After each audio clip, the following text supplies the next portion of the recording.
Video like जरूर कर लीजिए और ऐसे वीडियो लगातार फ्री में पाने के लिए चैनल को तुरंत सब्सक्राइब कर लीजिए और बेल आइकन को जरूर टैप कर लीजिए ताकि आगे भी सारे वीडियो आपको मिलते रहे। यूट्यूब में फॉलो करते हैं तो प्लीज ये वाला फ्री टेलीग्राम चैनल जरूर ज्वाइन कर लीजिएगा। सारे नोटिफिकेशन सारे अपडेट यहीं पे आते हैं, ध्यान रखिए।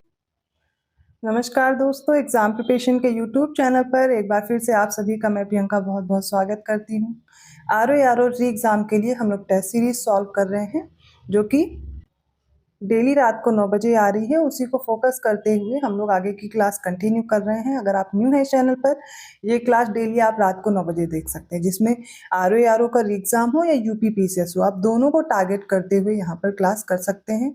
ये आपको जो टेस्ट सीरीज दी जा रही है, अलग अलग मॉक टेस्ट हैं और उनसे जो इंपॉर्टेंट क्वेश्चन हैं वो मैं लेकर के करवा रही हूँ। तो मतलब आप इसमें सीरियल देख रहे होंगे कि बिल्कुल एग्जैक्ट सीरियल नहीं चल रहा होगा। 100 to 150 क्वेश्चन में लेकर के चलती हूँ और उसमें भी जो आपके क्वेश्चन नहीं आ सकते हैं वो मैं इनको स्किप कर देती हूँ, लेकिन जो मोस्ट इंपॉर्टेंट क्वेश्चन है वो मैंने रखे हुए हैं। तो डेली इस सीरीज को फॉलो कीजिए। इसमें ज़्यादातर प्रश्न वो मिलेंगे जो लेटेस्ट ट्रेंड रहा है एग्जाम पैटर्न का, जैसे कि क्रोनोलॉजी वाले क्वेश्चन, स्टेटमेंट वाले क्वेश्चन और स्टेटमेंट देकर के पूछना कि इनमें से कौन कौन से कथन सही है। ठीक है, इस तरीके के ऑप्शन दे दिए जाते हैं। हिस्ट्री हो, ज्योग्राफी हो, पॉलिटी हो, यूपी जीके हो, सारे सब्जेक्ट आप यहाँ पर कवर करेंगे। तो ध्यान से इस क्लास को देखिए। इसके साथ साथ आप टेस्ट सीरीज ज्वाइन करना चाहते हैं या पेड क्विज लेना चाहते हैं, कंप्लीट क्रैश कोर्स पाना चाहते हैं, इसके लिए आप स्टडी फॉर सिविल सर्विसेज का कोर्स ज्वाइन कर सकते हैं। ये पेड ग्रुप के लिए आपको नंबर्स प्रोवाइड किए गए हैं। व्हाट्सएप मैसेज के थ्रू या कॉल करके आप जानकारी ले सकते हैं। कोशिश कीजिए अभी जो आप पढ़ रहे हैं उसको रिवाइज कीजिए, साथ में अच्छे से प्रैक्टिस कीजिए। और प्रैक्टिस के लिए आपको टेस्ट सीरीज अवेलेबल कराई जा रही है, जो कि आपको पता है जो अभी लेटेस्ट ट्रेंड रहा है यूपीपीएससी का और बदलता जा रहा है, तो उसके अकॉर्डिंग आप खुद को तैयार कीजिए। आप वही पैटर्न फॉलो कीजिए, ना कि आप अलग से ऐसा कंटेंट पढ़ रहे हो जो आपके एग्जाम के लिए इंपॉर्टेंट भी ना हो और आपका टाइम वेस्ट हो जाए। ठीक है, तो आपको अब इतना पता होगा, आप एग्जाम देते हुए इतना समझ गए होंगे कि आपको कैसा ट्रेंड और पैटर्न रहा है और कैसे आपको कंटेंट अपना चूज करना है। ठीक है, इसके अलावा मैं जानकारी देना चाहूँगी, अगर आप कोर्स लेना चाहते हैं स्टडी फॉर सिविल सर्विसेज का तो ऐप डाउनलोड कर लीजिए। ऐप से आपको कोर्स मिल जाएगा जिससे आप आसानी से परचेज कर पाएंगे और ज्ञान सर कूपन कोड अप्लाई करेंगे तो डिस्काउंट भी मिल जाएगा। जरूरी नहीं है आप कोर्स ही परचेज कर रहे हैं तभी आप तैयारी कर सकते हैं। अगर आप सेल्फ स्टडी कर रहे हैं तो टेस्ट सीरीज ले लीजिए या फिर जो यूट्यूब पे स्टडी फॉर सिविल सर्विसेज का चैनल है उसे फॉलो करते रहिए, वहां पर आपको टेस्ट सीरीज प्रोवाइड की जा रही है। ठीक है, तो दोनों आपके पास ऑप्शन अवेलेबल हैं, आप जैसे भी मेहनत कर सकते हैं उस तरह तैयार कीजिए। इस चैनल पर आपको जीएस के जो इंपॉर्टेंट कंटेंट है जैसे कि टॉपिक वाइज है वो दोपहर 1 बजे आता है और रात को 9 बजे प्रैक्टिस कराई जा रही है। ठीक है, तो ये प्रैक्टिस की क्लास में कंटिन्यू कर रही हूँ। आप डेली ऐसे ही क्वेश्चन देख सकते हैं जो मोस्ट इंपॉर्टेंट है और रेगुलर अगर आप इसको फॉलो कर रहे हैं ना, रिवाइज कर लेंगे डेफिनेटली, जैसे कि अभी पीसीएस के पेपर में भी क्वेश्चन थे और ऐसे आगे भी मिलेंगे आपको। ठीक, चलिए स्टार्ट करते हैं क्लास। 61st क्वेश्चन है, निम्नलिखित में से सही विकल्प का चयन करें। एक तरफ राज्य दिए गए हैं और विधानसभा में कुल सीटों की संख्या दी गई है। विधानसभा में जो सीटों की संख्या है, जैसे कि कोई नए क्षेत्र में इलेक्शन हुआ है, चुनाव हुआ है, तो वहां से अक्सर प्रश्न बनने की संभावना रहती है। इस प्रकार से आपको प्रश्न दिया जा सकता है। कर्नाटक में 228 दी गई हैं, एमपी में 230, महाराष्ट्र में 288 और यूपी में 403। अब बताइए इनमें से कौन सा करेक्ट है। जो भी चेंजेस हैं वो आपको पता है, लेकिन ये क्वेश्चन जो दिया गया है उस हिसाब से आप बताएंगे। ठीक है, तो 61st का जो इसका राइट आंसर है वो हो जाएगा सी। सेकंड, थर्ड और फोर्थ करेक्ट है। कर्नाटक में 224 है, ना कि 228 है, 224 है। ठीक है, बिहार में 243 है, याद रखिएगा। 62nd क्वेश्चन देखिए, निम्नलिखित में से सही विकल्प का चयन करें। पहले सारे स्टेटमेंट देखिए। कलकत्ता हाई कोर्ट के अंतर्गत बताया जा रहा है वेस्ट बंगाल और अंडमान और निकोबार आते हैं। सेकेंड है जम्मू कश्मीर हाई कोर्ट में जम्मू कश्मीर और लद्दाख आते हैं। थर्ड है केरल हाई कोर्ट में केरल और लक्षद्वीप आता है। बताइए कौन सा करेक्ट है। इसका राइट आंसर देखिए ऑप्शन डी हो जाएगा, तीनों स्टेटमेंट करेक्ट हैं। तो कलकत्ता हाई कोर्ट की स्थापना हुई थी 1 जुलाई 1862 में। तो कलकत्ता हाई कोर्ट में कौन कौन आता है, वेस्ट बंगाल का क्षेत्र आता है और अंडमान निकोबार आता है। इसी प्रकार जम्मू और कश्मीर हाई कोर्ट की स्थापना हुई थी 1928 में। इसमें लद्दाख और इसमें लद्दाख आएगा और इसमें आ जाएगा माफ़ कीजिएगा जम्मू कश्मीर। ठीक है, अब हम केरल हाई कोर्ट की बात करते हैं तो इसकी स्थापना हुई थी 1 जुलाई 1956 में और इसमें कौन कौन आएगा, तो केरल भी आएगा और लक्षद्वीप भी आएगा। तो ये याद रखिएगा, जिनके अपने हाई कोर्ट नहीं है और जो किसी और क्षेत्र के अंतर्गत आते हैं, इनसे प्रश्न बन सकते हैं। तो कलकत्ता हाई कोर्ट भी याद रखिए, टाइम भी मैंने दे दिया, ईयर भी बता दिया, जिससे आपको इजी रहेगा। अब राइट आंसर ऑप्शन डी है। 63rd क्वेश्चन देखिए, निम्नलिखित को उनकी स्थापना के वर्ष के आधार पर काल क्रमानुसार व्यवस्थित करना है, क्रोनोलॉजिकल ऑर्डर में। तो आजकल क्वेश्चन कुछ ज़्यादा ही बन रहे हैं, तो ऐसे प्रश्न आपको लगाते रहने हैं, जैसे कि Rashtravadi Congress party, all India Trinamool Congress, national people's party और आम आदमी पार्टी। चलिए एक करके देखते हैं, फिर मैं आंसर बताती हूँ। तो ये जो नेशनलिस्ट कांग्रेस पार्टी है, इसकी स्थापना हुई थी 10 जून 1999। ठीक है। ऑल इंडिया तृणमूल कांग्रेस की 1 जनवरी 1998 में स्थापना हुई थी। नेशनल पीपल्स पार्टी की स्थापना 2013 में हुई और आम आदमी पार्टी की स्थापना 2 अक्टूबर 2012 में, माफ कीजिएगा, 2012 में हुई। इसका राइट आंसर क्या हो जाएगा? Option C, 2143। 64th क्वेश्चन है, सारे स्टेटमेंट देखिए और फिर बताइए कौन सा आंसर करेक्ट है। सबसे पहला है, जो नेशनल फ्लैग है, राष्ट्रीय ध्वज है, इसका जो डिज़ाइन है वो 22 जुलाई 1947 को अपनाया गया था। सेकंड है, जो नेशनल कैलेंडर है हमारा, राष्ट्रीय कैलेंडर शक संवत पर आधारित है, जो कि 22 मार्च 1957 को अपनाया गया था।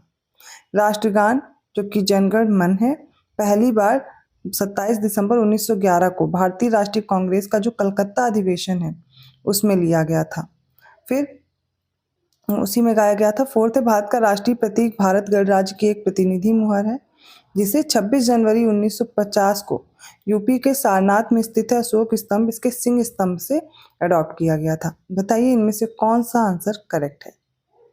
इसका राइट आंसर होगा ऑप्शन डी, सारे ही स्टेटमेंट करेक्ट हैं। 65th क्वेश्चन देखिए, पहला स्टेटमेंट है, संविधान सभा के 11वें सत्र के अंतिम दिन 26 नवंबर 1949 को भारत का संविधान अपनाया गया था।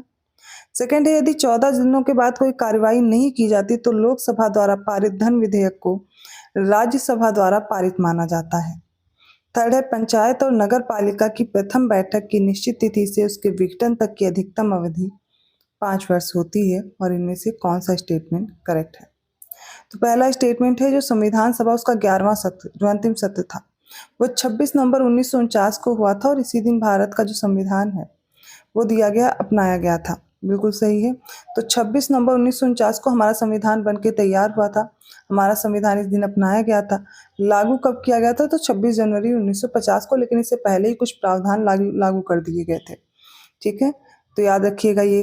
सेकेंड है, राज्यसभा में अगर धन विधेयक की बात की जाए तो धन विधेयक पर 14 दिनों तक अगर कोई कार्यवाही नहीं की जाती है तो लोकसभा द्वारा जो पारित है धन विधेयक को राज्यसभा द्वारा भी पारित कर लिया जाता है। मतलब कि यहाँ पर धन विधेयक केवल 14 दिन ही रोक सकता है राज्यसभा, इससे ज़्यादा नहीं, इसके बाद ये धन विधेयक पारित हो जाता है।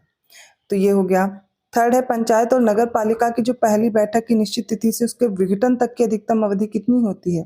5 वर्ष होती है। ये भी करेक्ट है, राइट आंसर है ऑप्शन डी।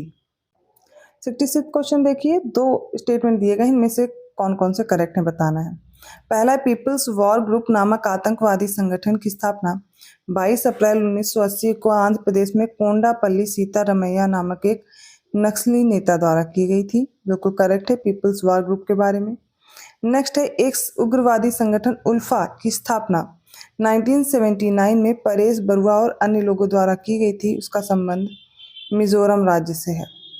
तो देखिए जो उल्फा है, ये जो समूह है, उग्रवादी संगठन है, इसमें देखिए गलत क्या है, ये असम से रिलेटेड है, ना कि मिजोरम से, इसलिए ये गलत हो जाएगा। तो ये जो उग्रवादी संगठन है उल्फा, इसका पूरा नाम है United liberation front of Assam. इसकी स्थापना 1979 में हुई थी, परेश बरुआ और कुछ लोग और थे। तो इस संगठन का मुख्य उद्देश्य ये था कि जो सैन्य संघर्ष के माध्यम से संप्रभु समाजवादी असम की स्थापना करना। तो यहाँ पर राइट आंसर क्या हो जाएगा? ऑप्शन ए, पहला स्टेटमेंट करेक्ट है। 67 क्वेश्चन है, करेक्ट ऑप्शन चूज कीजिए। पहला स्टेटमेंट है, भारत के संविधान का अनुच्छेद 11 घोषित करता है कि संसद के पास कानून बनाकर नागरिकता के अधिकारों को विनियमित करने की शक्ति होगी। सेकेंड है, नागरिकता अधिनियम 1955 की धारा 5(1)(a) के तहत पंजीकरण द्वारा नागरिकता प्राप्त करने के लिए भारतीय मूल के व्यक्ति को आमतौर पर 7 वर्षों तक भारत में निवासी होना चाहिए। थर्ड स्टेटमेंट है भारतीय संविधान में 44वें संशोधन अधिनियम के लागू होने के बाद अनुच्छेद 20 और 21 के तहत प्राप्त मौलिक अधिकारों को निलंबित नहीं किया जा सकता है। इसका करेक्ट आंसर है ऑप्शन डी, तीनों स्टेटमेंट करेक्ट हैं। 68 क्वेश्चन देखिए, निम्नलिखित में से सही विकल्प चुनें। 2011 की जनगणना के अनुसार है। पहला, परसेंटेज वाइज आपको बताना है पुरुष साक्षरता दर 80.90% है, तो ये करेक्ट है। सेकंड देखते हैं, परसेंटेज वाइज देखेंगे तो महिला जो साक्षरता दर है, फीमेल लिटरेसी रेट है, वो 64.60% है और भारत की जो शहरी जनसंख्या है वो 31.2% है और जो ग्रामीण जनसंख्या है वो 68.8% है। सारे स्टेटमेंट करेक्ट हैं। राइट आंसर होगा ऑप्शन डी। 69 क्वेश्चन है, करेक्ट स्टेटमेंट देखिए। पहला है, वर्ष 2011 में हुई 15वीं जनगणना का नारा था हमारी जनगणना हमारा भविष्य। सेकंड देखिए, ब्रिटिश भारत में पहली जनगणना वर्ष 1872 में मेयो के कार्यकाल में आयोजित हुई थी। थर्ड है, साक्षरता दर मापने के लिए 7 वर्ष और उससे अधिक आयु की कुल जनसंख्या का उपयोग किया जाता है। फोर्थ है, वर्ष 1881 में रिपन के कार्यकाल में प्रत्येक 10 वर्ष के अंतराल पर जनसंख्या का क्रमिक आकलन प्रारंभ हुआ, जो आज भी जारी है। इसका करेक्ट आंसर हो जाएगा, सारे स्टेटमेंट करेक्ट हैं, जो कि ऑप्शन में नहीं दिया गया है, बट यहाँ पर आप देखेंगे सारे स्टेटमेंट आपको सही दिए गए हैं। अगला प्रश्न है, यूपी की जनगणना के अनुसार बताना है अनुसूचित जनजातियों की अधिक संख्या वाले शीर्ष राज्य कौन कौन से हैं, उच्चतम से निम्नतम। देखिए यहाँ पर राज्य नहीं दिए गए हैं, जिले दिए गए हैं, ये गलत हो जाएगा। तो यूपी के डिस्ट्रिक्ट दिए गए, इनमें से बताना कौन सा करेक्ट होगा जहाँ पर हाईएस्ट पॉपुलेशन है एसटी की, ठीक है, शेड्यूल ट्राइब की। तो ऑप्शन है सोनभद्र, कुशीनगर, बलिया, देवरिया और इन्हीं में से ही अरेंज करके दिया गया। मैं ऑप्शन नहीं पढ़ रही हूँ, आप इसका आंसर बताएंगे। इसका राइट आंसर है ऑप्शन बी, सबसे ज़्यादा सोनभद्र में, फिर बलिया, देवरिया और उसके बाद कुशीनगर है, फिर ललितपुर है। सोनभद्र में 3.85 लाख है एसटी की पॉपुलेशन, ठीक है, याद रखिएगा। सोनभद्र, बलिया, देवरिया और कुशीनगर। ये प्रश्न जो दिया गया है इसमें 2023 का डेटा दिया गया है, लेकिन अभी जो लेटेस्ट डेटा है वो भी आपको फॉलो करना है, तो उस हिसाब से आप ये क्वेश्चन देखते चलिए। नए डेटा के अकॉर्डिंग अगर कोई चेंज होता है वो मैं आगे करवाऊंगी अभी आपको। एग्रीकल्चर डेटा, मिनरल डेटा, ये सारी चीज़ें, और जो अभी आई हुई है ISFR रिपोर्ट, वो सारी रिपोर्ट होंगी। तो पहला स्टेटमेंट है, वर्तमान समय में जो कर्नाटक है वो काली मिर्च के उत्पादन में अग्रणी है।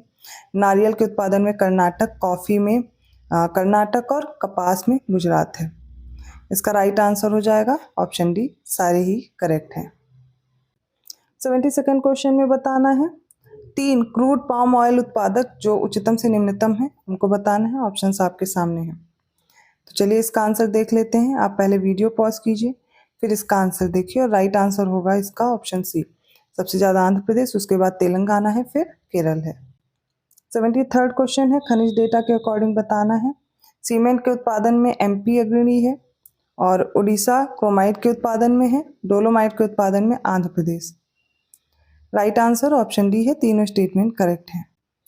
74th क्वेश्चन देखिए, चीन विश्व में कोयला उत्पादन में अग्रणी है, USA साधारण नमक के प्रोडक्शन में और तुर्की फेल्ड्स्पार के उत्पादन में तीसरा अग्रणी देश है। बताइए कौन सा करेक्ट है।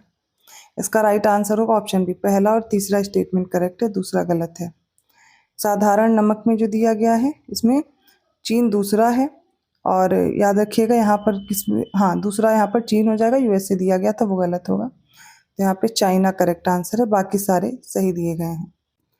कोयला के प्रोडक्शन में चाइना लीडिंग कंट्री है, मतलब पहले नंबर पे आती है। कोयला उत्पादन में भारत दूसरे नंबर पर है, फिर चीन साधारण नमक के उत्पादन में दूसरे नंबर पर, भारत तीसरे नंबर पर है, फेल्ड्स्पार में तुर्की तीसरे नंबर पर है और इसमें भारत चौथे नंबर पे आता है।